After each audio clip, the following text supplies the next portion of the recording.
Hi everybody, welcome back to the channel today. This is Paul from Kentucky Tacklebox. Today is kind of a rainy day in Kentucky, so I decided to go through and do some organization of some of my fishing lures. And one of the things I recently picked up, and this I got this from my local Walmarts, but you can get these anywhere. These are multi-pack rooster tail packages. And normally I don't use the packaging that comes with them, but they usually give you like a variety of them. And there's some other companies too that will sometimes include the plastic boxes with the tackle when you get them. Now, in my case, normally I usually transfer these into a larger size tackle box, something like this. And I keep a one that has a selection of inline spinners of various weights, sizes, and colors because these are lures I really love to fish with. So I like to keep quite a few on hand, including a few backups. But so normally what I would normally do is just dump these out, sort them out. And then after that, these things would just end up in the cupboard somewhere, and they would sit aside. And then recently, I got to thinking, some of the stuff in my tackle box that I don't use all the time, but I do take with me occasionally, whether I went creek fishing or bank fishing on the small creeks. These would be ideal for some of the lures that I don't use every day, but I do use them when I go to those situations.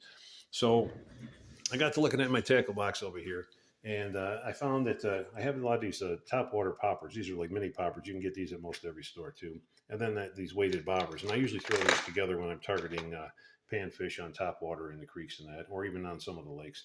So I'm going to take some of these and convert them into a kit, and then I'll just add them into this box here. And then with these, I'll just transfer and add them to the appropriate bins in my tackle in larger tackle box for when I go inline spinner fishing.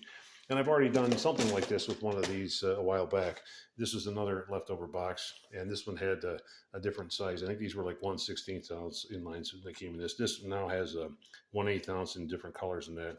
And these are really handy when you can just throw them in the tackle box, and no problem, they'll fit in there. You can still close it up so they don't take up a ton of space, but like when you need them, it's nice to have them. And also you can take these out of there and add them to like a tackle bag, because a lot of times if I'm bank fishing, I may use a tackle bag, and there's enough room in there next to my larger tackle boxes that I can usually toss that in there as well. So that way it gives me a little extra variety of lures when I'm out on the water fishing.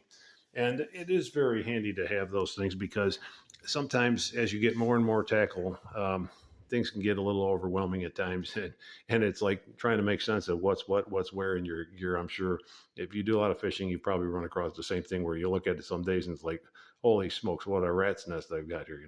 But that's kind of fishing. Sometimes that stuff you just end up with a pretty large collection over time of trying different lures, and then having stuff that you use on a regular basis and stuff that you use like in certain situations or just once in a while, occasional lures. And also, some lures are designed to really work better certain times of the year, whereas other lures are more of your what you would call your go-to lures or your confidence lures that you can use year-round and typically catch fish on them. But but anyway, these little boxes are pretty handy, and not only lures, but I mean, if you want to use them for spinners, additional hooks, weights, I mean, they're really handy for that as well too. If you need to have a small kits in that, and they do, like I say, fit very nicely whether you're using a tackle bag or a tackle box. I mean, they really fit the bill for what you need. So next time you're at the store, whether you're looking for some lures or stuff, and it's not just inline spinners that come this way. There's a few other companies that make what they call bass fishing kits and pan fishing kits. They usually have these small boxes that come with them, and they are pretty handy because if you do a lot of fishing, you're usually going to upsize to a larger tackle, the plastic tackle boxes.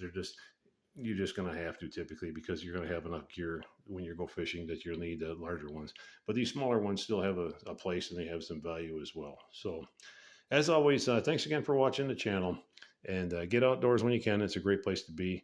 We'll see you next time.